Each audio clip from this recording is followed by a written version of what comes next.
think we think of love as, I love this person so much, they could be so many things, I see their potential. That's not love, it's about you.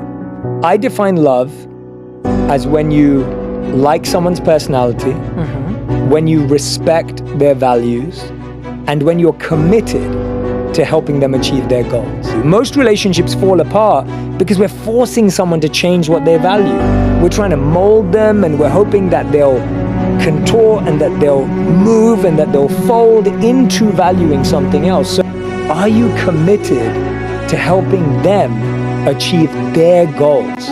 Not the potential you think they have, not the goals you project onto them, not the life you think they could lead, but are you committed to helping achieve their goals? That is a sign of love. I think we think of love as, I love this person so much, they could be so many things, I see their potential. That's not love, it's about you.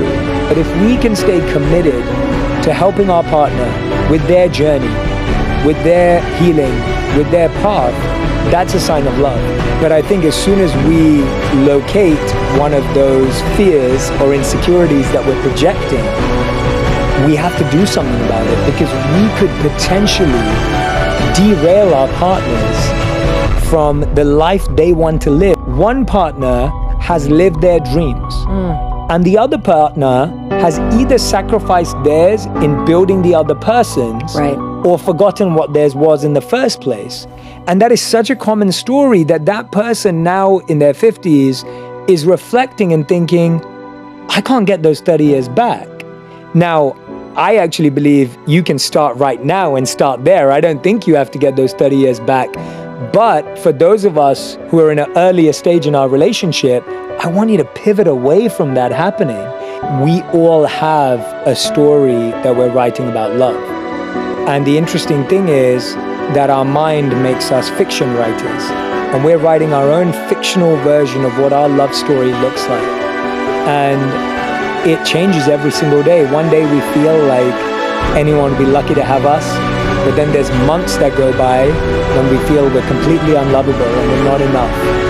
And I think it's really interesting because we both know this, that the story you're saying to yourself, the story you're telling yourself naturally becomes your reality because you're looking for the facts, you're looking for those truths in your life. So if you think to yourself, you know, no one's attracted to me right now, you're now going around looking for how many people are not attracted to you and don't look at you. It's almost like when you make a decision to say, I'm thinking about buying this brand of car, or I'm thinking about buying this brand of whatever it may be. Now you see that brand everywhere, you hear it everywhere. Right. It's not that suddenly everyone just started buying that car on the streets or buying that product or brand, but you see it everywhere because it's at the forefront of your consciousness. And so if the story is, I'm not good enough, I'm not ready, and I'm unlovable, which is a very true and real story of the people that are writing in for us, that unfortunately is what you're going to perpetuate.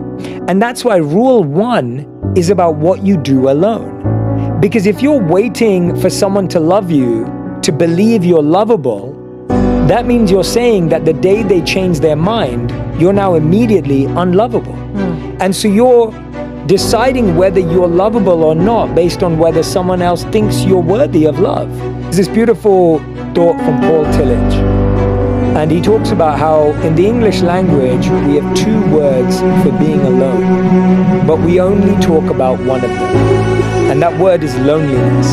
I'm lonely, I feel alone. It's been a lonely day, it's been a lonely year, I'm experiencing loneliness. But we never use the other word, and the other word is solitude. It's just not used in our vocabulary. And he says that loneliness is the weakness of being alone. And solitude is the glory, or as I say, the strength of being alone. And what I want people to understand is that when you take the time on your own to do 3 things. The first thing is you have to learn about yourself. You have to learn what you like, what you don't like, what experiences you're into, what you're not into, because what we don't realize is when you start dating someone, you adopt all of their likes and dislikes only in a few years to feel like you don't know who you are anymore, and you lose yourself. Well,